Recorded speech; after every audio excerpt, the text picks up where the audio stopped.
So hello guys, let us start the solutions of JEE Advanced Paper 1 2020 Section 1। तो इस playlist में हम actually JEE Advanced के PYQs discuss कर रहे हैं, जिसमें अभी तक 2017, 2018, 2019 इतना हमने सॉल्व करा है और अभी 2020 का पेपर 1 कर रहे हैं। सेक्शन वाइज आपको वीडियोस मिल रहे हैं, आप प्लेलिस्ट चेकआउट कर सकते हैं।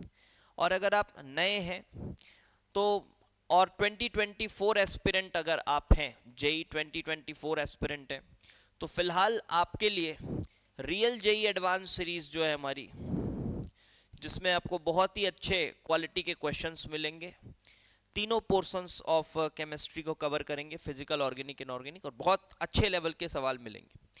आप ये कर सकते हैं, इसमें अभी 109 पार्ट्स अवेलेबल हैं, तो काफ़ी क्वेश्चंस आपके प्रैक्टिस के लिए। अदरवाइज आप ChemIIT ऐप इंस्टॉल कर सकते हैं, और ज़्यादा सिस्टमैटिक वे में चीज़ें आपको चाहिए तो ChemIIT ऐप में फ़िलहाल एक कंप्लीट प्रॉब्लम सॉल्विंग कोर्स हमारा चल रहा है। लाइव कोर्स है वो।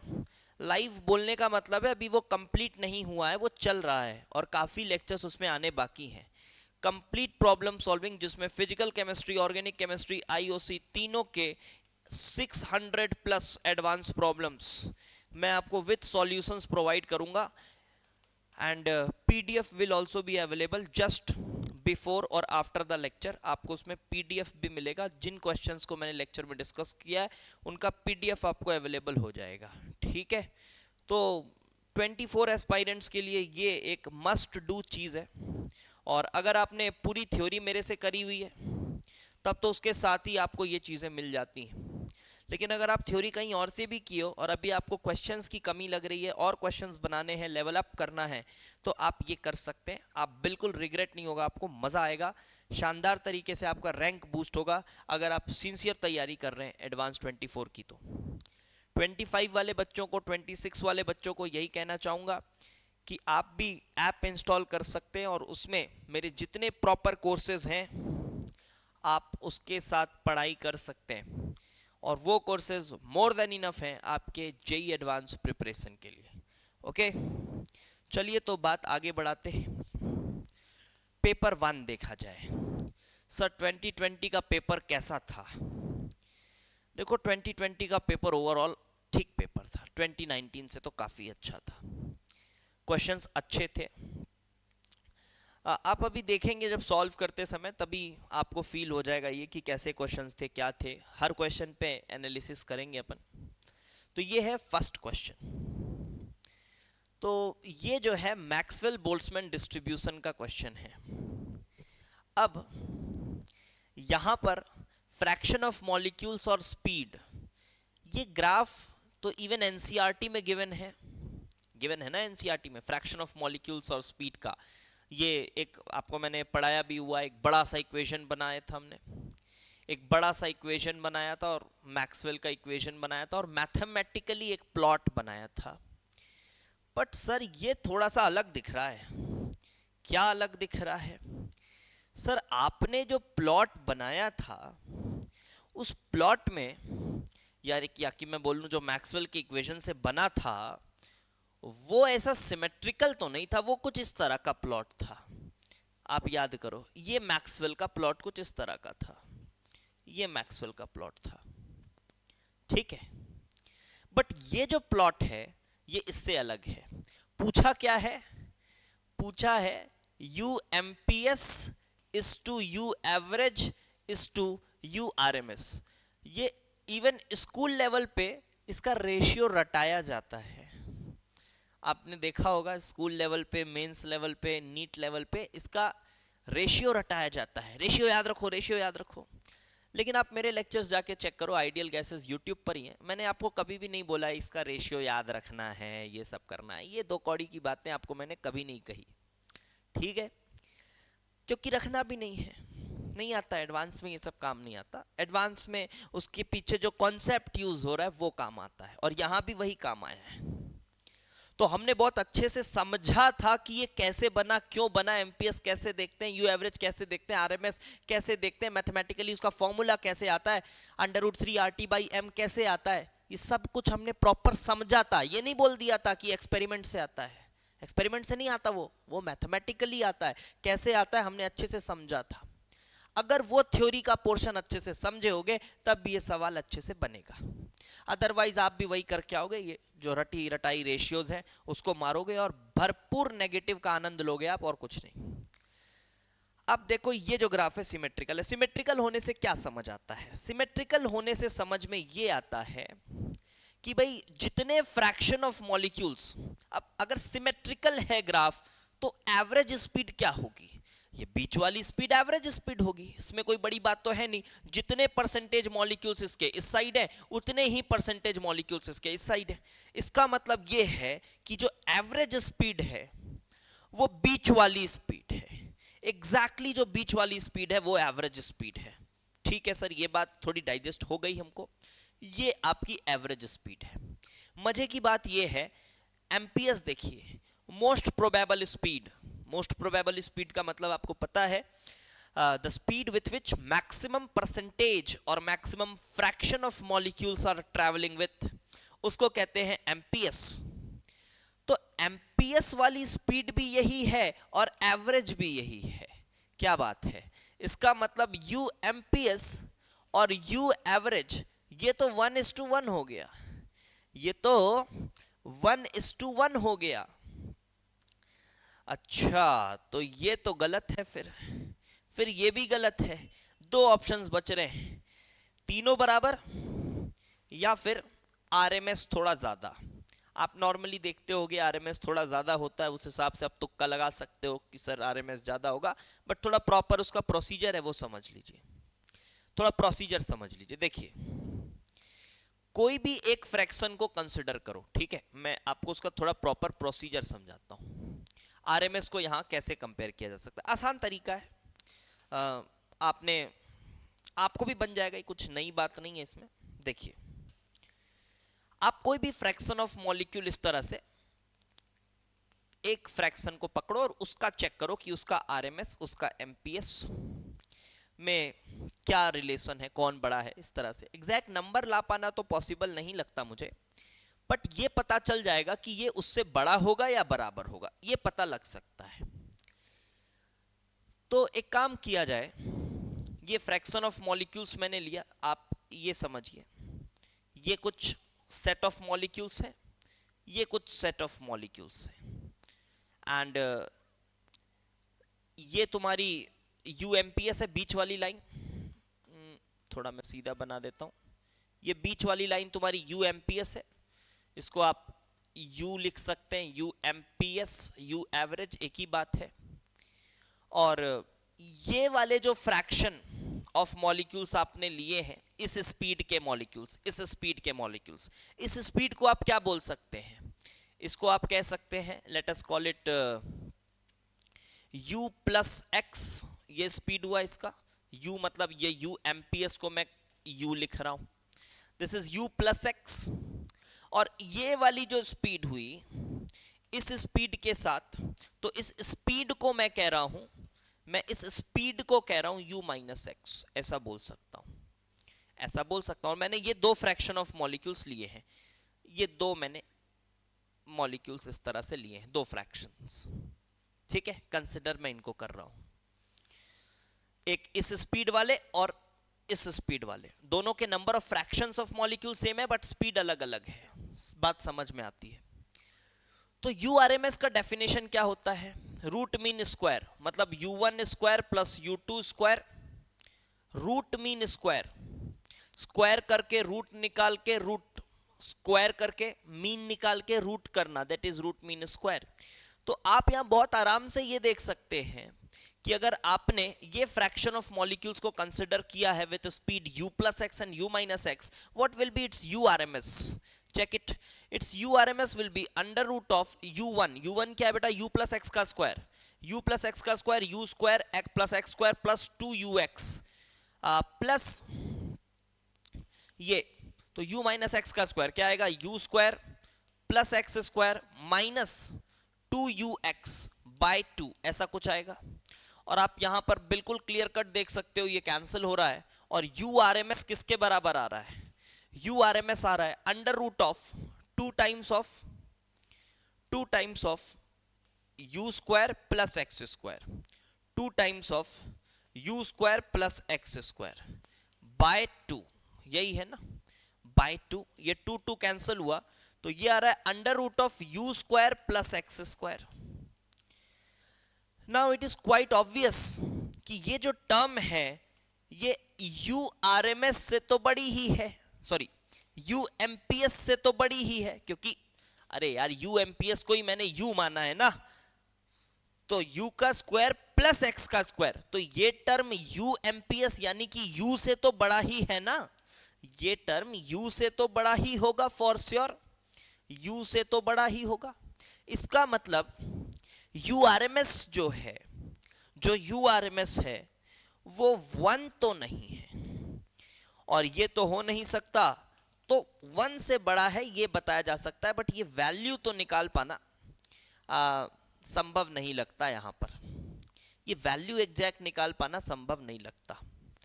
तो इस तरह से आप इसमें आंसर कर सकते हैं, ओके, क्योंकि कोई नंबर्स तो दिए नहीं है तो क्या करेंगे, कैसे निकालेंगे values. So option B is the correct answer. कैसा क्वेश्चन था, अच्छा क्वेश्चन था, ये बुरा क्वेश्चन नहीं है, बिल्कुल जो रट के गए हैं वो बढ़िया नेगेटिव करेंगे इसमें। Second question directly from our GIOC का पहला दूसरा लेक्चर जो हमने पढ़ा है, डायरेक्ट स्ट्रेट फॉरवर्ड एक क्वेश्चन उठकर आ गया उसी से। देखिए, Which of the following liberates O2 upon hydrolysis? Hydrolysis हमने GIOC में शुरुआती दौर में पढ़ा है। ये है Pb3O4 लेड का ऑक्साइड है, PbO2.PbO.PbO। इसको पानी में डालते हो क्या होता है, कुछ नहीं होता इसका, पानी में ये कुछ नहीं करता। ये और ये दोनों परऑक्साइड्स हैं, ये दोनों परऑक्साइड्स हैं। जब आप इसमें पानी डालते हैं तो ये सिंपली NaOH बनाएगा और इसका परऑक्साइड H प्लस लेके H2O2 बनाएगा, कोई ऑक्सीजन नहीं निकलता इसमें, इन दोनों में H2O2 निकलेगा, इसी तरह से LiOH और H2O2 निकलेगा, परऑक्साइड निकलेगा। बट जब आप बात करते हैं सुपर ऑक्साइड की, O2 माइनस की, तो O2 माइनस डिस्प्रपोर्शनेट करता है, एक बार इलेक्ट्रॉन एक्सेप्ट करता है, एक बार इलेक्ट्रॉन लूज करता है, खुद में डिस्प्रपोर्शनेट हो जाता है।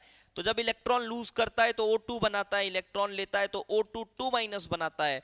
अब ये O2 2 माइनस H प्लस पाके H2O2 बनाता है, तो इस रिएक्शन में H2O2 KOH तो बनेगा ही और साथ ही साथ ऑक्सीजन भी निकलता है। मैं कहूं तो ये रिएक्शन NCERT का रिएक्शन है, ये NCERT में भी ये रिएक्शन गिवन है, आप चेक कर सकते हैं।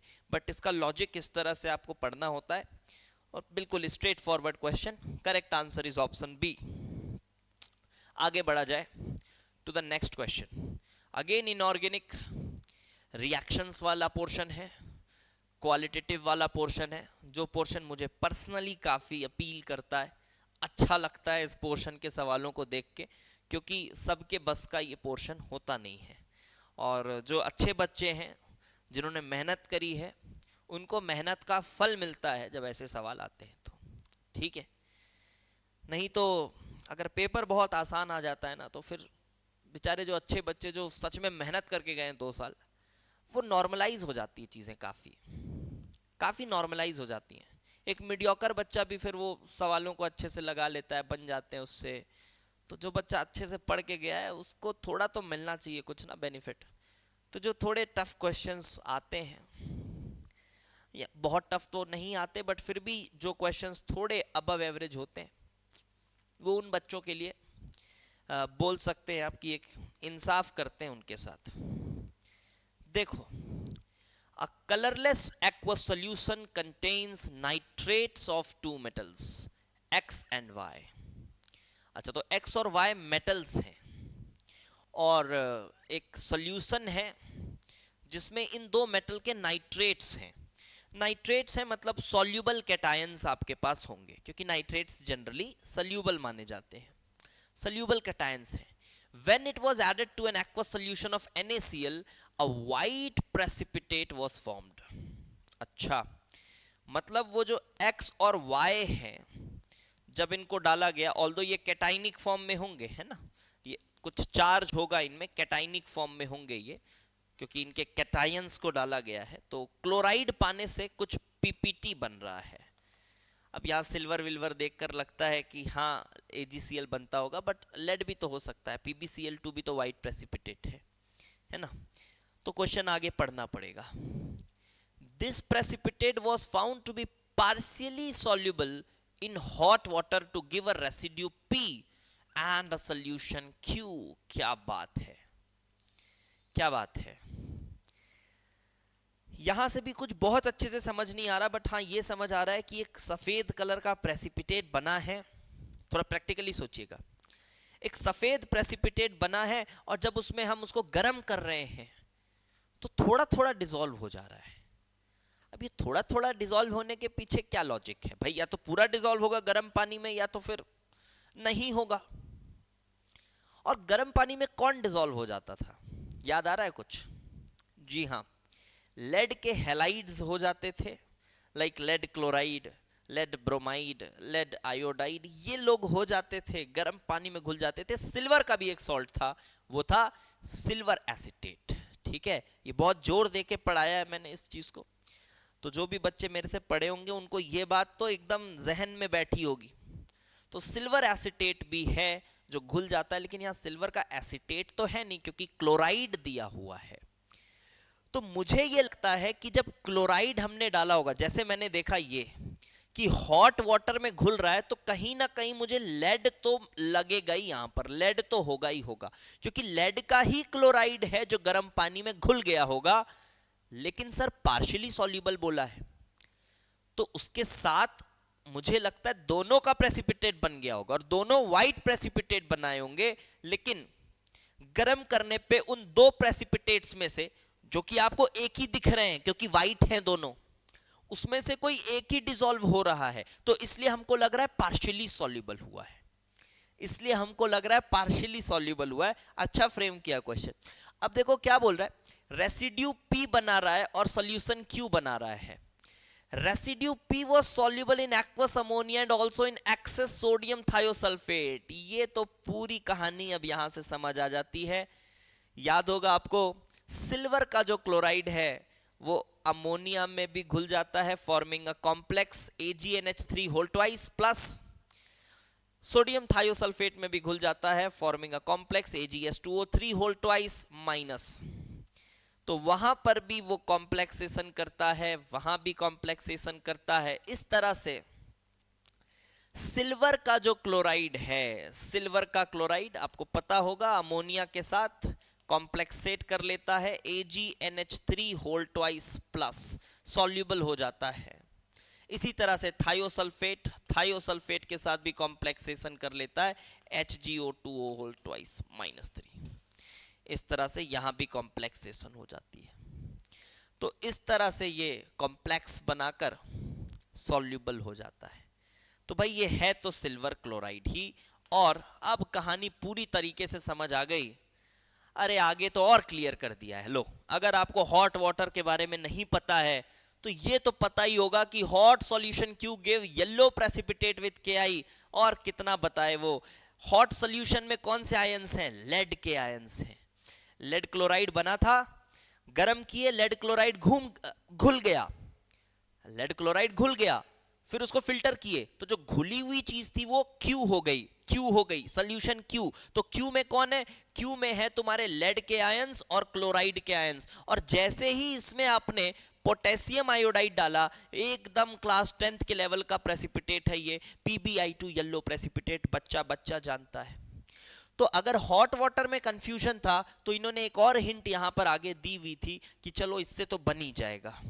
तो लेड +2 रहा होगा जो कि I- के साथ PbI2 बना रहा है। तो कहानी पूरी समझ में आ जाती है। यहां पर हमको X और Y बताना है। तो जी हाँ, ये और कुछ नहीं, सिल्वर और लेड है, कैडमियम मेडमियम नहीं है। This is silver and lead. Quite comfortably आपको ये बात समझ में आ गई होगी। Now let's come to the next question, and next question is from projections। projections पे ये सवाल है, तो बताना क्या है। Newman projections are given, which of the following represents the identical molecules. देखो ये सवाल जो है ये टफ तो नहीं बोलूंगा मैं, बट हाँ ये बात जरूर है कि ये आपका थोड़ा सा पेशेंस टेस्ट करेगा, ये आपका थोड़ा पेशेंस टेस्ट करेगा। तो चलो पेशेंस के साथ इसको बनाते हैं। पहले स्ट्रक्चरल फॉर्मूला में कन्वर्ट करो।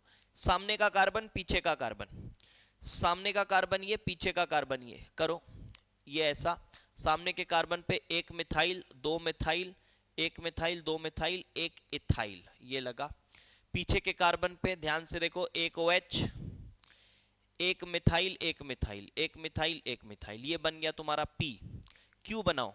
सामने के कार्बन पे, सामने के कार्बन पे एक H, इग्नोर करो, एक इथाइल, एक इथाइल और एक ये मिथाइल मिथाइल OH, ये ऐसा बन रहा है। पीछे के कार्बन पे दो H और एक मिथाइल, तो एक मिथाइल दो H अंडरस्टूड है। यहां पर आओ, सामने के कार्बन पे पहला ऐसा बनाओ। सामने के कार्बन पे देखो, एक मिथाइल एक OH, एक मिथाइल, एक मिथाइल एक मिथाइल एक OH। पीछे के कार्बन पे एक इथाइल, एक इथाइल ये, एक इथाइल ये, एक इथाइल ये और एक H, ठीक है, ये R हुआ। इधर आ जाओ, सामने के कार्बन पे चेक करो, सामने के कार्बन पे एक H, एक H, एक मिथाइल, एक मिथाइल। पीछे के कार्बन पे एक इथाइल, एक आइसोप्रोपाइल, ये देखो, और एक OH, समथिंग लाइक दिस। अब आपको बताना है इसमें से सेम कौन है। कुछ नहीं बेटा, स्ट्रक्चर्स देख लो, कौन सा स्ट्रक्चर सेम बन गया है वो चेक कर लो। तो मुझे यहां पर Q और R पे नजर दौड़ाओ, और P भी उसी तरह का दिख रहा है, बट P में 3 डिग्री का एक और कार्बन है जो कि इसमें नहीं है। Q और R को देख लो बेटा, समझ आ रहा है ये, Q और R को चेक कर लो, तो आप ये पाओगे number 1, number 2, number 3, number 4, number 5। 2 number पे एक हाइड्रोक्सी भी है, एक मिथाइल भी है, और 3 नंबर पे इथाइल है। यहां चेक करो, 1 2 3 4 5। 2 नंबर पे हाइड्रोक्सी है, 2 नंबर पर मिथाइल भी है, 3 नंबर पर इथाइल भी है। So Q and R are the identical species. तो थोड़ा सा अगर पेशेंस के साथ आप करोगे, हड़बड़ी नहीं करोगे, आसान क्वेश्चन था, मार्क्स देके जाएगा आपको, ठीक है। क्लियर है बात? अब ये आपको बनाना आता होगा, I hope. Next question, and this is the correct IUPAC name बताना है। तो अब करेक्ट IUPAC नेम, इसमें भी ज्यादा समस्या होगी नहीं आपको। देखिए 3 इथाइनाइल, इथाइनाइल कब यूज होता है? जब ट्रिपली बॉन्डेड चीज ब्रांच में होती है ना, इथाइन का आइल। 2 पे हाइड्रोक्सी, 4 पे मिथाइल हेक्स 3 इन 5 वाइओनिक एसिड। तो ये तो आप बना भी सकते हो और उसके बाद देख सकते हो, चलो बना लेते हैं।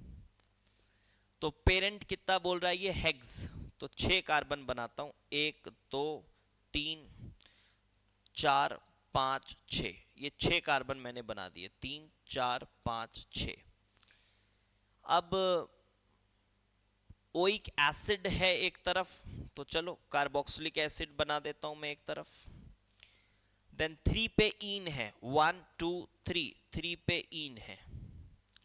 देन 4 पे मिथाइल है, तो ये 4 पे मिथाइल लगा देता हूं। 2 पे हाइड्रोक्सी है, ये लीजिए 2 पे एक हाइड्रोक्सी लगा देते हैं। और 3 पे इथाइनाइल है, तो 3 पर एक इथाइनाइल है, दिस इज इथाइनाइल, ट्रिपली बॉन्डेड चीज जो कि ब्रांच में है। और भी एक चीज यहां पर दिख रही है, 5 पे वाइन भी दिख रहा है मुझे, तो 1 2 3 4 5, 5 पे वाइन है। So this is your correct structure and you can match. तो अगर आप मैच करेंगे तो ये ऑप्शन सी, ऑप्शन सी ना ना ना, ऑप्शन सी में इन गलत लगा हुआ है, ऑप्शन डी के साथ जा रहा है शायद, ठीक है, ऑप्शन डी के साथ जा रहा है। So this correct answer is option D. कैसे रेट करेंगे इस सवाल को? हाँ इजी ही है, ये भी बेसिक नॉमेनक्लेचर पे डायरेक्ट सवाल ज्यादा देखने को मिलता नहीं है, बट आया हुआ है, अच्छी बात है। Then comes the Fischer projection of D एरिथ्रोसिस सोन, अच्छा क्वेश्चन है, this is a good question, ये अच्छा सवाल है। मैं चाहता हूं कि ऐसे स्टीरियो पे सवाल ज्यादा से ज्यादा पूछे जाएं, क्योंकि इसको विजुलाइज करने में बच्चों को परेशानी होती है। और ये मैंने लेक्चर्स के दौरान आपको बहुत बार बोला है, आपको मॉडल से भी दिखाया है कि भाई वेज डैश को फिशर में बदलना आना चाहिए आपको। वो एक, क्योंकि क्या है ना, मैं अगर इसमें आपको बता भी दूंगा, देखो बेटा ऐसे घूम गया, फिर इसको सीधा कर दिए तो देखो फिशर बन गया, तो इसमें ना सभी लोगों का जो नजरिया होता है देखने का वो अलग अलग होता है। जिस तरह से ये मुझे दिख रहा है, बात को समझना, जिस तरह से ये मुझे दिख रहा है, मुझे फील हो रहा है ये मॉलिक्यूल, क्यों? क्योंकि ना मैं मॉडल्स को देखकर, मैं मॉडल्स को पकड़ पकड़ कर इतने दिन से पढ़ा रहा हूं, तो मुझे फील हो जाता है ये मॉलिक्यूल देखते ही, ये आगे है, ये ऐसा है, ये इधर है, तो उसको घुमाऊंगा तो ऐसा हो जाएगा, ये फील होता है। लेकिन जरूरी नहीं है कि बच्चों को फील हो जाए। लेकिन मैं बिल्कुल आपको कहूंगा, दो तीन बच्चों ने मुझे ये डाउट भी पूछ रहे थे कि सर जो हमारी स्टीरियो की जो कोर्स है उसमें सर विजुलाइज करने में हमको अभी भी प्रॉब्लम हो रही है। तो मैं आपको यही कहूँगा कि जब मैं मॉडल दिखा रहा हूँ तो आप वीडियो को पॉज करके मॉडल को थोड़ा सा समझने की कोशिश करें कि कैसे है, क्या है, मैं जब उसको घुमा रहा हूँ फिर कैसे रख रहा हूँ, वो सब चीज़ें आप थोड़ा पॉज करके देखें, तब आपके दिमाग में ना एक इमेज बनेगा और तब आपसे इसके क्वेश्चंस बहुत आराम से बनेंगे, बहुत कंफर्टेबली बनेंगे। तो अभी मैं एक बार फिर आपको इसको ना मॉडल के थ्रू दिखाने की कोशिश करूंगा। देखो करना क्या है बेटा कि इसको आपको फिशर में बदलना है। कौन सा आसान है बदलना वो मैं पहले दिखाता हूं, फिर घुमा के दूसरों को दिखाऊंगा। जैसे देखो अब ये ना काफी आसान है क्योंकि इसमें आपको बॉन्ड रोटेट करने की जरूरत नहीं है, ये सीधे फिशर फॉर्म में बना हुआ है, रखा है फिशर में बन के, सीधा करना है बस। इसको सीधा भी करके दिखाता हूं, रुको। देखो जैसे यहां पे बॉन्ड घुमा के नीचे लाना पड़ेगा तब ज्यादा बढ़िया बनेगा फिशर। फिशर बनाने के लिए मैंने कहा है आपको हमेशा न्यूमैन का एक्लिप्स्ड फॉर्म बना लो, बताया है ना। देखो ऐसा बताया है, न्यूमैन का एक्लिप्स्ड फॉर्म बना लो। ये देखो ये ग्रीन वाले पीछे मान लो ऐसा, this is A B, this is, अब ए बी छोड़ो, ये इस तरह से है। तो इसका फिशर बनाओगे सिंपली, ये वाली चीज, ये ए है ये बी है, चलो मान लो, तो ये वाली चीज ऊपर, ये वाली चीज नीचे, और बस ये सामने था, आपने ऐसे उठाया है, ऐसे उठाया है, तो ये ऊपर, जस्ट इसका जो एक्लिप्स्ड है वो यहाँ नीचे, ये इधर वाला जो है ऊपर, और ये जो पीछे है ये जस्ट इसके नीचे। इस तरह से आप इसको एक्लिप्स में बदलते हैं। अब यहाँ पर मैं आपको, खैर कोर्सेज में इसको डिटेल में बताया है, अब यहाँ पर मैं आपको बताता हूँ। देखो एक चीज और कोशिश करेंगे हम कि जो एरिथ्रोज बनाया है इसमें CHO ऊपर है, CH2OH नीचे है, तो हम भी जब फिशर बनाएंगे ना तो CHO ऊपर बनाएंगे, CH2OH नीचे बनाएंगे, ताकि ठीक से दिख पाए आपको। बाकी बनाने को कहीं भी बना सकते हो, कोई दिक्कत नहीं है। बताना यह है कि ये मॉलिक्यूल्स उसके क्या हैं, उस डी एरिथ्रोज के साथ इनका क्या रिश्ता है, ये बताना है, ठीक है। चलो तो इसको पकड़ता हूं Q को, डी एरिथ्रोज ना यहाँ पे साइड में मैं बना लेता हूँ, जिसके साथ हमको बताना है रिलेशन, कि बार बार फिर ऊपर करना ठीक नहीं है। ऊपर CHO बना हुआ है, ये CH2OH बना हुआ है, और जो OH है दोनों ही में राइट साइड में OH इन्होंने निकाला हुआ है, दोनों OH ऐसा राइट साइड में निकाला हुआ है। चलिए इसके साथ हमें इनका रिश्ता बताना है। तो सबसे पहले मैं आपसे कहूंगा, देखो ऐसे क्वेश्चन में एक दो को देखकर आंसर आ जाता है, मैं बता रहा हूँ सभी को करने की जरूरत नहीं, जो आसान लगे पहले उसको करो, ऑप्शन एलिमिनेट करो। तो देखो सबसे पहले ये वाला आसान लग रहा है, मैं इसमें थोड़ा कोशिश करता हूँ आपको इससे दिखा के करने की। ये H है, ये OH है, ये CHO है, एंड देन ये OH है, एंड ये H है, और ये CH2OH है। एक सेकेंड मुझे दीजिएगा।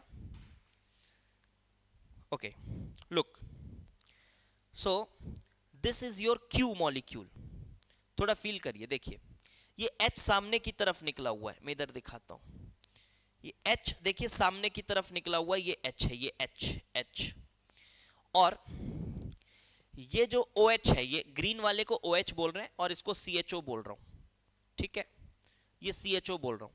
इधर देखो OH आगे की तरफ निकला हुआ है, थोड़ा मैं इसको चेंज कर देता हूं, नहीं ठीक है,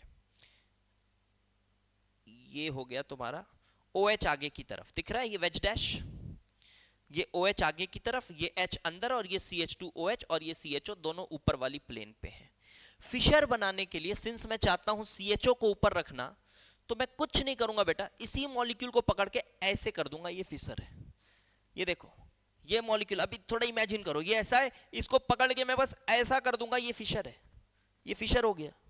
फिर से एक बार, ये ऐसा है, ये ऐसा है, अब इसको ऐसा कर दिया, ये फिशर हो गया, बस that's it, this is your Fischer projection.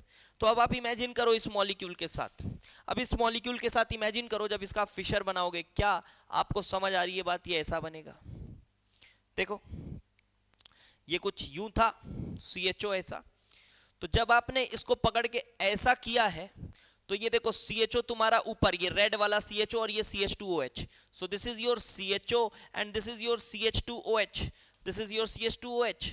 और ये राइट हैंड साइड, ये वाला, सिंस तुमने इसको इस तरह से पकड़ के ऐसे किया है, तो ये वाला H तुम्हारे राइट हैंड साइड आएगा ऊपर। ऊपर देखो, देखना आपको है, मेरा नजरिया अलग हो सकता है, तुम्हारा नजरिया अलग हो सकता है, बिकॉज यहाँ ऑब्जर्वेशन है, ऑब्जर्वेशन है, इमेजिनेशन है, तो इमेजिनेशन स्किल्स सबकी अलग अलग होती है। आपको जिस तरह से देखने में कंफर्टेबल लग रहा है आप वैसे देखो, ये OH ऐसा और यहाँ पर ये वाला OH ऐसा, क्योंकि आप इसको देखो एक्लिप्स्ड भी बनाओगे ना न्यूमैन का, इधर से देख के, तो ये HOH एकदम एक्लिप्स्ड दिखेंगे आपको, इधर से चेक करो, ये देखो दिख रहे हैं HOH एकदम एक्लिप्स दिख रहे हैं, एक्लिप्स दिख रहे हैं, इसी को उठा दिया तो ये ऐसा हो गया, न्यूमैन से फिशर बन गया। अब ये OH इधर होगा और ये वाला H इधर होगा, ये बात समझ आ गई। एक और जो आसान है, देखो आसान कौन सा है, ये भी आसान है सर, ये भी आसान है, इसमें घुमाना नहीं पड़ेगा बॉन्ड, इसको भी बना सकते हैं, चलो बनाते हैं, फिर देखते हैं ये 2 बनाकर आंसर आ रहा है क्या, या फिर कितने ऑप्शंस एलिमिनेट हो रहे हैं, ये देखेंगे। देखो अब यहां पर इमेजिन करो, सेम चीज इमेजिन करो, ढंग से इमेजिन करो, ये फिर ऐसा किया तो क्या समझ आ रहा है, ये वाला H राइट हैंड साइड आ जाएगा आपके, H राइट हैंड साइड आएगा अगर CHO ऊपर रख रहे हो आप, तो ऐसा, और फिर ये वाला H भी राइट हैंड साइड आ जाएगा, यस लाइक दिस, और ये OH और OH जैसे तुम करोगे इधर, आप ऐसे फील करो, मान लो ये OH, अभी बस इसको देखो बस, ये इस तरह से, तो H सामने है, इधर मत देखो, इधर कॉन्फ़िगरेशन बदलना पड़ेगा मुझे, ये H सामने है, ये OH पीछे है, ये ऐसा है, जब ऐसा करोगे देखो H इधर OH इधर आ गया, तो बिल्कुल HH OH OH, ओके। तो अब थोड़ा रिलेशन देखो इसके साथ, यहाँ क्या है, ये कॉन्फ़िगरेशन चेंज हुआ है, पहला वाला दिख रहा है, अगर मान लो ये R था तो ये कॉन्फ़िगरेशन चेंज हो गया है, S हो गया है, लेकिन ये वाला कॉन्फ़िगरेशन अभी भी वैसा ही है, तो इसका मतलब Q जो है ये इसका डायस्टीरियोमर है। समझ आ गई बात? अब ये डेफिनेशन डायस्टीरियोमर वगैरह की पता होनी चाहिए आपको, ये इसका डायस्टीरियोमर है, बिल्कुल स्पष्ट ये बात नजर आ रही है। और इसको देखा जाए, S को देखा जाए, तो Q का मैच हो गया बेटा 1, Q का मैच हो गया 1, S का मैच क्या हो गया, S भी आसान दिख रहा है, तो देखो S का जो मैच है, ये दोनों की कॉन्फ़िगरेशन उल्टी हो गई है, देखो ध्यान से, दोनों की कॉन्फ़िगरेशन उल्टी हो गई है, इसका मतलब S कुछ और नहीं, इसका इनेंशियोमर है, तो S का मैच हो गया 3 के साथ, तो Q का 1 S का 3, क्या इससे कुछ ऑप्शंस एलिमिनेट हो रहे हैं? खैर अभी मैं इसको भी आपको करके दिखाऊंगा, आसान है, वो आपको खुद भी दिख जाएगा अभी। देखो तो हमने बोला Q का 1 और S का 3, Q का 1 S का 3, ऑप्शंस कौन सा मैच कर रहा है, Q का 1 गलत हो गया, ये Q का 1 S का 2 ये भी गलत हो गया, Q का 1 S का 3 बिल्कुल ठीक लग रहा है, बट P और R अभी नहीं पता है, Q का 3 S का 1 गलत हो गया। तो देखो बेटा आंसर तो आ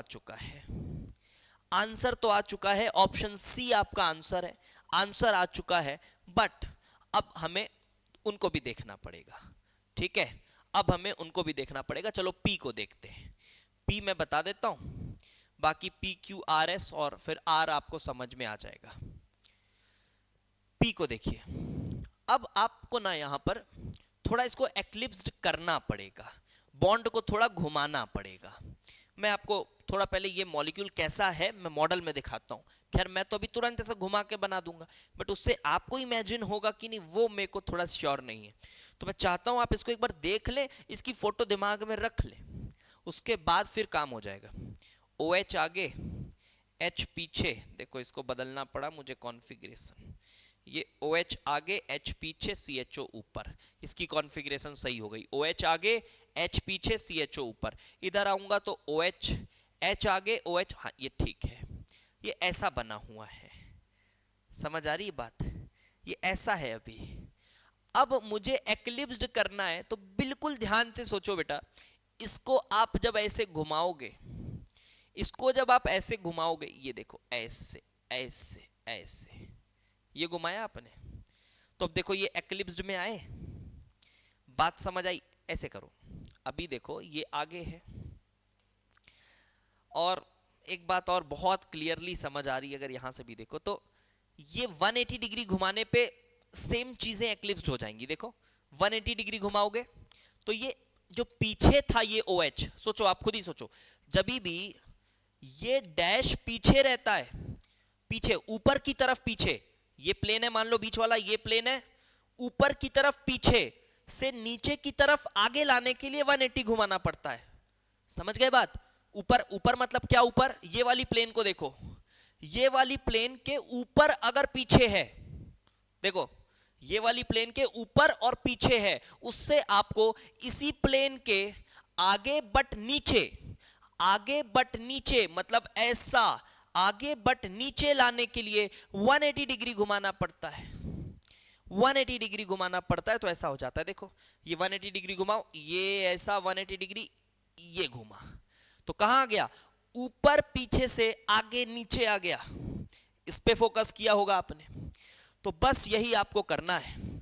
जब आप ऐसा करेंगे 180 डिग्री घुमा लो, चलो घुमा लो 180 डिग्री, तो क्या समझ आ रहा है आपको कि अब ये इसको ऐसे ही रहने दो, OH आगे और ये H पीछे और ये CHO नॉर्मली ऊपर जैसा था ऐसा। जब आपने इसको 180 डिग्री घुमाया तो ये OH पीछे से आगे आ गया है ऐसा। अब H यहां पर ऐसा आगे था, वो पीछे चला जाएगा, सिंपल, ये पीछे चला जाएगा, पीछे और नीचे, नीचे और पीछे। अब ये नीचे था, ये एग्जैक्ट ऊपर आ जाएगा। अरे ऐसा था, ऐसा था प्लेन पे, ऐसा घुमा दिए तो ये ऊपर आ गया ना एग्जैक्ट। ये 180 डिग्री घुमा, एक और 180 घुमाओगे तो वहीं आ जाएगा। तो 180 डिग्री घुमा तो ये हो गया CH2OH। वाओ! तो अब आप बहुत क्लियर कट इसका फिशर देख पा रहे होंगे। इसका फिशर आप देखेंगे, ऐसे उठा के रखेंगे, OH राइट में, ये वाला OH भी राइट में, ये H ऐसा, ये H ऐसा, ये CHO ऐसा, ये CH2OH ऐसा। अरे ये तो डी एरिथ्रोज ही बन गया है, ये तो आइडेंटिकल हो गया है। तो P का मैच होना चाहिए आइडेंटिकल। और अब आप S जो है आप इसी तरह से, S तो मैंने बता ही दिया था, अब P आइडेंटिकल हो गया, ठीक है, P का मैच 2 हो गया। अब R जो है आप इसी तरह से खुद से करके देख सकते हैं, तो आपको क्लैरिटी आ जाएगी। ठीक है, R कैसे बनेगा? देखो घुमाओ, पीछे ऊपर से आगे, आगे लाओगे इसको तो H आगे आ जाएगा ऐसे, इसको फिक्स रखो, ये OH आगे फिक्स रखो, ये H पीछे फिक्स रखो, पीछे नीचे है ना वो CHO ऐसा है, ये H पीछे, पीछे है पीछे और ऊपर भी है, उसको आगे लाने के लिए 180 घुमाओगे।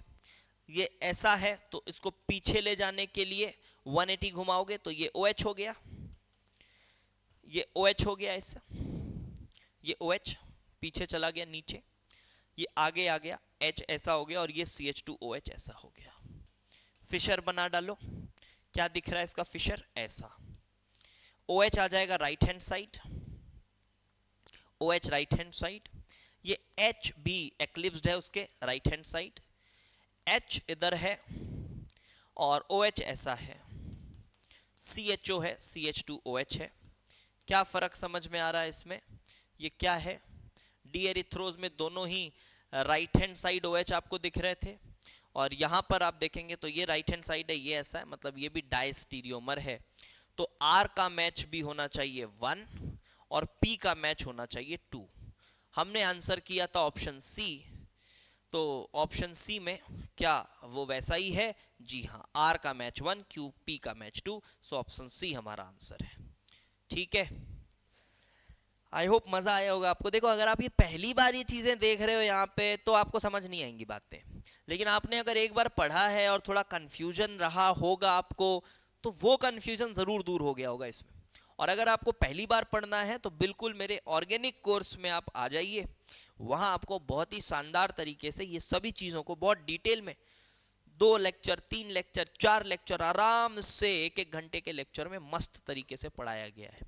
ठीक है, okay then do share our videos with others, और जितना ज़्यादा से ज़्यादा हो सके आप थोड़ा शेयर करिए और अपने जूनियर्स को रेकमेंड करिए। अगर आप सीनियर हैं, आप ड्रॉपर हैं, तो दूसरों को ना थोड़ा रिकमेंड करो। अगर आपको सच में मज़ा आ रही है, चीज़ें लग रही है कि हाँ यार बिल्कुल एडवांस रेलेवेंट चीज़ें हैं और एक्सप्लेनेशंस में काफ़ी मेहनत लगती है, इतनी पहली बात तो खुद इतनी क्लैरिटी लाने में सालों लगते हैं और उसके बाद उसको डिलीवर करने में भी काफ़ी स्किल लगता है।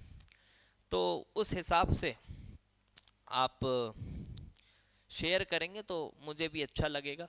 जब मेरे भी थोड़े नंबर्स बढ़ेंगे तो और एक मेरे को पुश मिलता है, मोटिवेशन मिलता है कि आएँ और आपके सामने और बेहतर बेहतर कंटेंट डिलीवर किया जाए। Okay, thanks for watching.